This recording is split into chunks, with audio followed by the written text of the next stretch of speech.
since it was raining cats and dogs, putting an end to their usual Saturday afternoon activities. This, however, had been far from the truth, and now, with an inward shrug, she admitted she had lied. "She thinks we're in that old woodshed at the back of Tommy Cobbler's shop," she told them.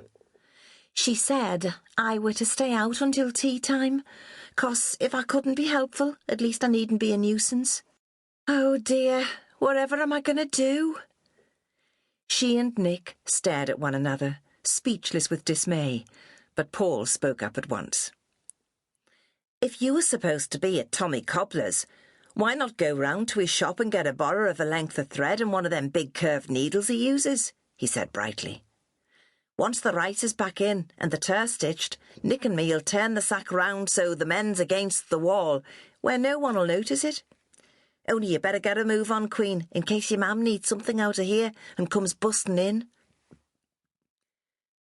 "Paul Bentley, you're a bleeding genius.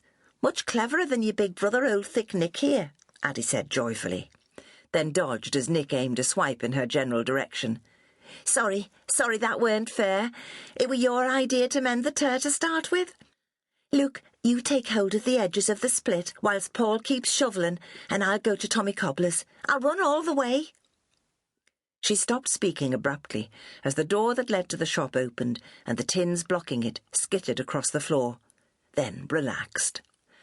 The figure in the doorway was not her mother, but her little sister Prudence, 8 years old, blue-eyed and golden-haired, and right now staring accusingly from the sack of rice to her sister. Desperately, Addy tried to manoeuvre herself between Prue and the spilt grains, but her sister was no fool. Addy knew that she was well aware that the three of them should not have been in the storeroom, and would guess immediately that the tear was the result of one of her sister's wild games. However, Prue glanced quickly behind her, then shut the door.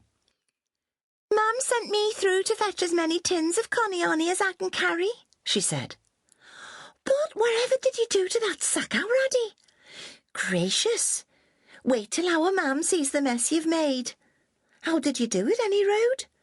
I bet you were playing off the ground, and you know you aren't supposed to be in here. Our mam'll be as cross as 2 sticks when I tell her what you've done. She won't sell that there rice, not once it's been on the floor." "If you don't tell, she won't know," Addy pointed out hopefully. "Honest to God, Prue, Nick just said you could eat your dinner off the floor in here. We're going to shovel the stuff back in and sew up the split, and no one won't be any the wiser. Or not if you keep your gob shut anyhow." Prue came a little further into the room. "Gob's rude, you know it is," she said primly. "You should say mouth. And as for keeping me mouth shut, it wouldn't be right. It would be telling a lie in a way, and nice kids don't tell lies." Nick smothered a laugh. "Oh, come on, be a sport, Prue," he wheedled. "It weren't your sister's fault. We were all to blame. And if we put it right and sew up the tur, Addy's off to get needle and thread from Tommy Cobbler. No one need know." "But it's food. Someone's going to eat that rice in a pudding or something," Prue said righteously. "Mam'd be afraid we'd make someone ill." "Well, Prudence Fairweather, fancy you not knowing that folk rarely eat raw rice," Paul said, his voice mocking. "Besides, don't they say that everyone eats a peck of dust before they die? I think it's in the Bible, so don't that make it all right?"